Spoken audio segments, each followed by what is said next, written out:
이스라엘 북부의 한 감옥 아래에서 고고학자들인 많은 사람들이 사해 두루마리 이후 가장 위대한 고고학적 발견이라고 부르는 것을 발견했습니다.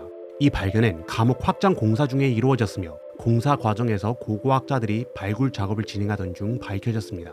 발굴 과정에서 메기토 감옥이 초기 기독교 기도실에 놀라운 모자이크 바닥 위에 세워졌다는 사실이 드러났습니다.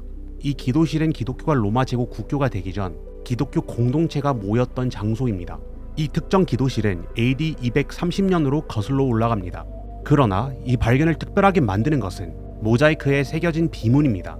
고대 헬라어로 된 3개의 비문이 발견되었는데 그중 서쪽 비문이 가장 주목할 만합니다. 이 비문에는 이렇게 적혀 있습니다. 하나님을 사랑하는 아케프토스가 하나님의 신 예수 그리스도를 기념하기 위해 이 탁자를 바쳤습니다. 이 발견은 3세기의 초기 기독교인들이 예수 그리스도를 하나님으로 인식하고 있었다는 것을 보여줍니다. 이전에 올린 영상들에서 논의했듯이 신약 성경에서 저자들이 예수님을 하나님으로 믿었음을 보여주는 증거들을 확인할 수 있습니다. 또한 구약 성경에도 사무엘체의 흔적이 있으며 단일한 하나님 안에 다중적 인격을 보았던 고대 유대교의 분파도 존재했습니다.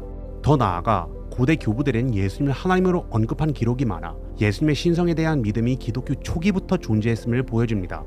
그렇다면 이 고고학적 발견이 왜 그렇게 위대한가에 대해 궁금해할 수 있습니다. 이 발견이 우리에게 무엇을 새롭게 가르쳐주는 것일까요? 물론 예수님의 신성을 입증하는 증거는 이미 많이 존재하지만 이번 발견은 여전히 중요한 의미를 지닙니다. 그 이유는 반사무엘체적 이단들이 주장하는 근거 없는 주장과 관련이 있습니다. 이들 집단은 예수님의 신성이 4세기의 니케아 공의회에서 창조되고 결정된 교리라는 주장을 자주 내세웁니다. 니케아 공의회는 실제로 예수님이 하나님인지 여부를 포함한 여러 주제를 다뤘습니다.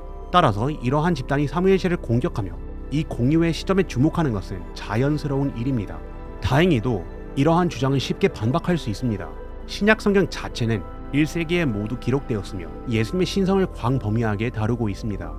또한 오리겐, 터툴리안, 순교자 유스티누스, 이그나티우스, 폴리카레푸스와 같은 교부들과 신학자들은 니케아 공의회 훨씬 이전에 예수님의 신성을 직접적으로 언급했습니다.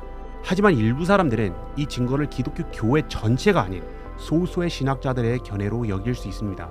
이번 발견은 이러한 관점을 반박하며 예수님의 신성을 뒷받침하는 추가적인 증거를 제공합니다. 따라서 예수님의 신성은 기도하고 예배하기 위해 모였던 기도실의 바닥에서도 확인되었습니다. 이는 초기 기독교인들이 예수님을 단순히 주님과 구세주로 따랐을 뿐만 아니라 그를 하나님으로 예배했다는 사실을 더욱 분명히 보여줍니다.